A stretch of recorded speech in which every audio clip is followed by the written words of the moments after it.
ನಟಿ ರಮ್ಯಾಗೆ ದರ್ಶನ್ ಅಭಿಮಾನಿಗಳು ಮಾಡಿದ ಅಶ್ಲೀಲವಾದ ಕಮೆಂಟ್ಗಳಿಗೆ ಸಂಬಂಧಿಸಿದಂತೆ ಕಮಿಷನರ್ಗೆ ದೂರು ನೀಡಿದ್ರು.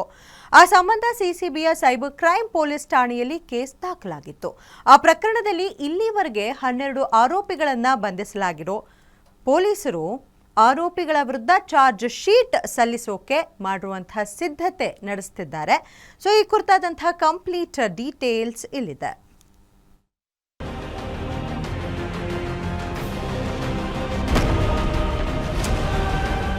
ದರ್ಶನ್ ಫ್ಯಾನ್ಸ್ ನಿಂದ ನಟಿ ರಮ್ಯಾಗೆ ಅಶ್ಲೀಲ ಕಮೆಂಟ್ ಕೇಸ್. ಬಂಧಿತರಿಗಿಲ್ಲ ಬೇಲ್ ಭಾಗ್ಯ, ಚಾರ್ಜ್ ಶೀಟ್ ಸಲ್ಲಿಕೆಗೆ ಸಿದ್ಧತೆ. ಮೋಹಕ ತಾರೆ ರಮ್ಯಾ ಹಾಕಿದಂತ ಪೋಸ್ಟ್ಗೆ ದರ್ಶನ್ ಫ್ಯಾನ್ಸ್ ಅಶ್ಲೀಲವಾಗಿ ಕಾಮೆಂಟ್ಗಳನ್ನ ಮಾಡಿದ್ದು. ಅದಕ್ಕೆ ಸಂಬಂಧಪಟ್ಟಂತೆ ರಮ್ಯಾ ಜುಲೈ ತಿಂಗಳಲ್ಲಿ ಕಮಿಷನರ್ ಅನ್ನ ಭೇಟಿ ಮಾಡಿ ಒಂದು ಕಂಪ್ಲೇಂಟ್ ಅನ್ನ ಕೊಟ್ಟಿರ್ತಾರೆ. ಆ ಕಂಪ್ಲೇಂಟ್ಗೆ ಸಂಬಂಧಪಟ್ಟಂತೆ ತನಿಖೆಯನ್ನು ಕೈಗೊಂಡಂತ ಸಿಸಿಬಿ ಅಧಿಕಾರಿಗಳು ಇಲ್ಲಿವರೆಗೆ ಇಷ್ಟು ಜನರನ್ನ ಬಂಧಿಸಿದ್ದಾರೆ, ಅವರ ವಿರುದ್ಧ ತೆಗೆದುಕೊಂಡಿರ್ತಕ್ಕಂಥ ಕ್ರಮಗಳೇನು, ಆ ಎಲ್ಲಾ ಡೀಟೇಲ್ಸ್ ಇವತ್ತಿನ ಸ್ಟೋರಿಯಲ್ಲಿ.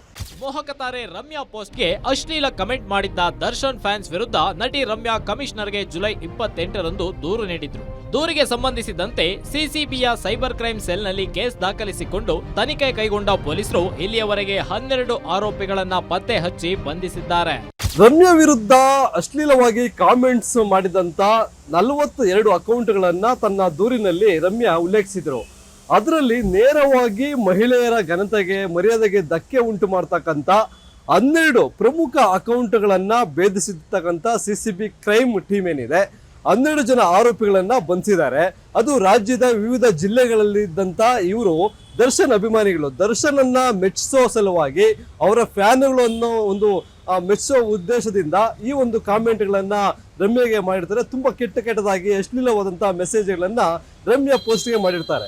ದೂರಿನಲ್ಲಿ ಸರಿಸುಮಾರು 42 ಅಶ್ಲೀಲ ಕಮೆಂಟ್ಗಳನ್ನ ಉಲ್ಲೇಖಿಸಿ ಕಮೆಂಟ್ ಮಾಡಿದ್ದ ಸೋಷಿಯಲ್ ಮೀಡಿಯಾ ಅಕೌಂಟ್ಗಳನ್ನ ದೂರಿನಲ್ಲಿ ದಾಖಲಿಸಿದ್ರು. ಆ ಸಂಬಂಧ ತನಿಖೆ ಕೈಗೊಂಡ ಸೈಬರ್ ಕ್ರೈಮ್ ಪೊಲೀಸರು ಮಹಿಳೆಯ ಘನತೆಗೆ ನೇರವಾಗಿ ಧಕ್ಕೆ ತರುವಂತೆ ಪೋಸ್ಟ್ಗಳನ್ನ ಮಾಡಿದ್ದ 12 ಅಕೌಂಟ್ಗಳನ್ನ ಆಪರೇಟ್ ಮಾಡ್ತಿದ್ದ ಆರೋಪಿಗಳನ್ನ ಬಂಧಿಸಿ ಜೈಲಿಗಟ್ಟಿದ್ದಾರೆ.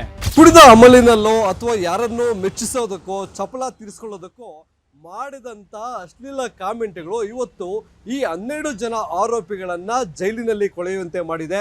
ಆರೋಪಿಗಳ ಪೈಕಿ ಕೆಲವೊಂದಷ್ಟು ಜನ ಜಾಮೀನು ಕೋರಿ ಕೋರ್ಟ್ಗೆ ಅರ್ಜಿಯನ್ನು ಸಲ್ಲಿಸಿದ್ರು. ಆದರೆ ಇಲ್ಲಿ ನೇರವಾಗಿ ಮಹಿಳೆಯರ ಮಾನ ಮತ್ತೆ ಮರ್ಯಾದೆಗೆ ಧಕ್ಕೆ ಉಂಟು ಮಾಡುವಂತ ಅಶ್ಲೀಲ ಮೆಸೇಜ್ಗಳನ್ನು ಹಾಕಿದಂತ ಆರೋಪಿಗಳಿಗೆ ನ್ಯಾಯಾಧೀಶರು ಜಾಮೀನು ಕೊಡೋದಕ್ಕೆ ನಿರಾಕರಿಸಿದ್ದಾರೆ.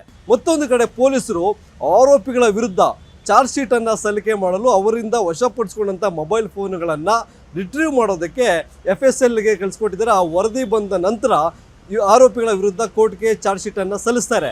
ಇನ್ನು ಉಳಿದಂತ ಆರೋಪಿಗಳು ತಪ್ಪಿಸ್ಕೊಂಡ್ವಿ ಅನ್ನೋದು ಒಂದು ಭ್ರಮೆಯಲ್ಲಿದೆ, ಅದು ತಪ್ಪು. ಮುಂದಿನ ದಿನಗಳಲ್ಲಿ ಅವಶ್ಯಕತೆ ಇದ್ದಾಗ ಅಥವಾ ತನಿಖೆಯ ಮುಂದುವರೆದ ಭಾಗವಾಗಿ ಏನು ರಮ್ಯಾ ಉಲ್ಲೇಖಿಸಿರ್ತಕ್ಕಂಥ 42 ಸೋಷಿಯಲ್ ಮೀಡಿಯಾ ಅಕೌಂಟ್ಸ್ ಏನಿದಾವೆ ಅದರಲ್ಲಿ ಪೊಲೀಸರು ಯಾರ ಮೇಲೆ ಆದರೂ ಡೌಟ್ ಬಂದ್ರೆ ಅವರನ್ನು ಬಂಧಿಸುವಂತ ಸಾಧ್ಯತೆಗಳು ಹೆಚ್ಚಾಗಿವೆ. ಒಂದ್ ಕಡೆ ಬಂಧಿತರಾಗಿರೋ ದರ್ಶನ್ ಫ್ಯಾನ್ಸ್ ಬೇಲ್ಗಾಗಿ ಅರ್ಜಿಗಳಾಗ್ತಿದ್ದು ಕೋರ್ಟ್ ಜಾಮೀನು ನೀಡಲು ನಿರಾಕರಿಸಿದೆ. ಮತ್ತೊಂದೆಡೆ ಆರೋಪಿಗಳು ಯೂಸ್ ಮಾಡ್ತಿದ್ದ ಫೋನ್ಗಳನ್ನ ಸೀಸ್ ಮಾಡಿರೋ ಸಿಸಿಬಿ ಸೈಬರ್ ಕ್ರೈಮ್ ಪೊಲೀಸರು ಮೊಬೈಲ್ಗಳ ರಿಟ್ರೀವ್ಗೆ FSLಗೆ ರವಾನೆ ಮಾಡಿದ್ದಾರೆ. ಇನ್ನು FSLಗೆ ಕಳುಹಿಸಿರೋ ಮೊಬೈಲ್ಗಳ ರಿಟ್ರೀವ್ ವರದಿ ಶೀಘ್ರದಲ್ಲೇ ತನಿಖಾಧಿಕಾರಿಗಳ ಕೈ ಸೇರಲಿದ್ದು ಆ ವರದಿಯ ಸಮೇತ ಆರೋಪಿಗಳ ವಿರುದ್ಧ ಕೋರ್ಟ್ಗೆ ಚಾರ್ಜ್ ಶೀಟ್ ಸಲ್ಲಿಸಲು ಸಿಸಿಬಿ ಅಧಿಕಾರಿಗಳು ಭರದಿಂದ ಸಿದ್ಧತೆ ನಡೆಸಿದ್ದಾರೆ.